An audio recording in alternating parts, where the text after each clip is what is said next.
Welcome to KX News on the Go. I'm Chance Stickland. Minot Mayor Tom Ross has now resigned after an internal investigation was conducted after Minot City Attorney Stephanie Stahlheim submitted a sexual harassment complaint. The report obtained by KX News states that on the morning of January 14th, Ross called Stahlheim to inform her that an officer with the Minot Police Department had died. Now, 11 minutes later after that phone call, the report states that she then received a text message from Ross with a video attached to it. Ross then called Stahlheim asking her to not watch the video and delete it, saying it was intended for Ross's girlfriend. The report says she was under distress after hearing of the officer's passing and then being told by the mayor to delete a message. She was being consoled by other colleagues, and Stahlheim then tried to delete the video but accidentally hit play. It was a sexually explicit video of Ross. Ross resigned as mayor just after 3 o'clock Tuesday afternoon. A special city council meeting was held to discuss further steps. Mark Janser, the city council president, will act as interim mayor and fulfill as many mayoral duties as possible. Council members also acknowledged the city of Minot's recent struggle with leadership and their desire to change things. We've been faced with challenges that most cities never have to endure. Today, I sit before you with heart overcome by sadness and disappointment as we face yet another moment of poor leadership in our city's history. You know, I think that it is, it's unfortunate, and I think that it's kind of amazing how, you know, a single action with a cell phone can set off a string of dominoes falling to end us up where we ended up today. Minot citizens can now petition for a special election to elect mayor to finish out Ross's term, which expires 2026. However, if that petition isn't submitted within 15 days, the city council can then vote to appoint a mayor from the 6 council members. We have some new developments in the officer-involved shooting in Wofford City. According to a post from the McKenzie County Sheriff's Office just before 7:30 Monday night, deputies responded to a domestic violence call on the 2300 block of 124th Q Avenue Northwest.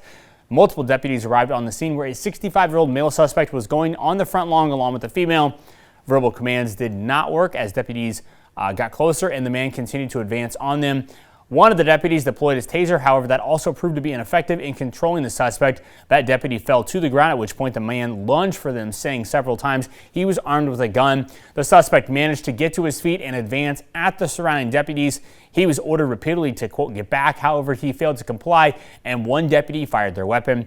The man fell to the ground, at which point emergency medical aid was given until the McKenzie County ambulance arrived. Now, that man was taken to McKenzie County Hospital, where he later died of his injuries just before 8:15 p.m.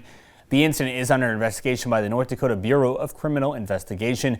The deputy involved will remain on paid administrative leave per agency policy pending the outcome of that investigation. On Tuesday, state lawmakers approved a bill that carries a tougher penalty for people convicted of human trafficking. State senators approved House Bill 1361, which increases the mandatory minimum sentence for certain offenders. Now, under the bill, people charged with a Class AA felony for human trafficking must serve at least 20 years in prison. For a Class A or for an A felony, the person would have to serve 10 years in prison. And for a B felony offense, an offender must be locked up for at least 5 years. This bill also sends the message that North Dakota will not tolerate exploitation and slavery. North Dakota needs to be the state that is tough on human traffickers for the sake of its most vulnerable citizens. State senators also passed House Bill 1197, which will study the state's prisons and the current problem with inmate housing. Here's Andre with a quick check of your forecast.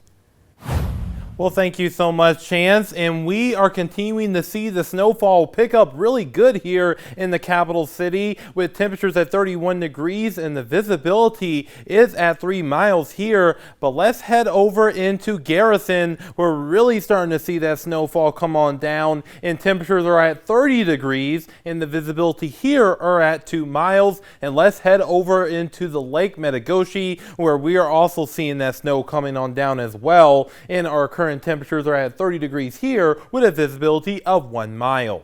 Now let's head over into our current storm team radar all across North Dakota. And as you can see, it is lit like a Christmas tree right now, and it's feeling like Christmas with the snow too. And as you can tell, as we get a little deeper here, there is a little bit of a meso low developing, and this could impact our snowfall totals throughout the day today, because if we see this intensify a little further, this could elevate those snow totals with banding occurring. So that's something we're going to be watching throughout the day. So make sure you tune in to KX News on the latest on this. Now, looking at our current temperatures, our temperatures right now are mainly in the 20s and 30s, so it's a relatively cool morning, and these temperatures are going to have a hard time going up throughout the day. And our visibility is looking quite rough all across our viewing area, so make sure that you are on the safe side this morning and drive safely, because those road conditions are still looking quite on the dicey side across the state with those slushy to snow-covered roads. So make sure you're giving yourself plenty of time when traveling.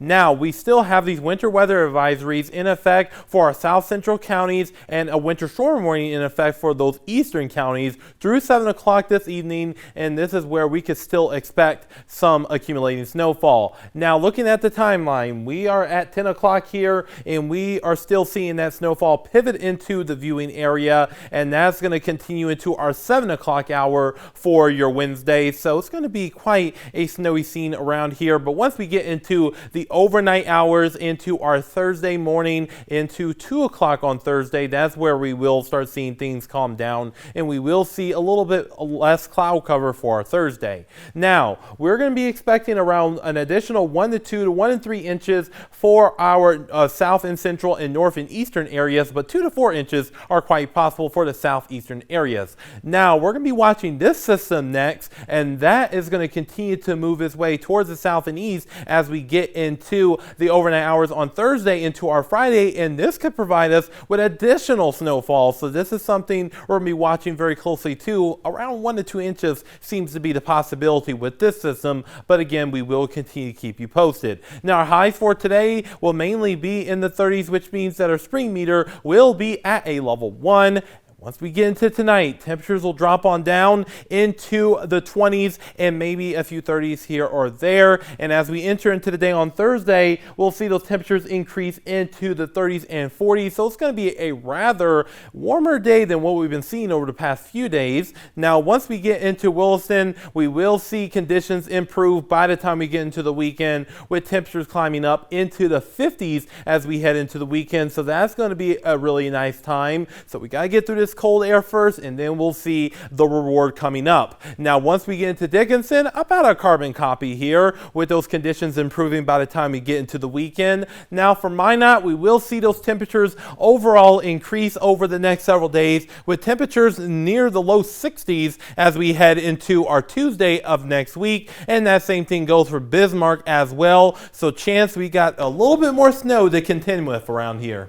We sure do. All right, Andre, thank you so much. For everyone here at KX News, I'm Chance Sticklin. Have a great day.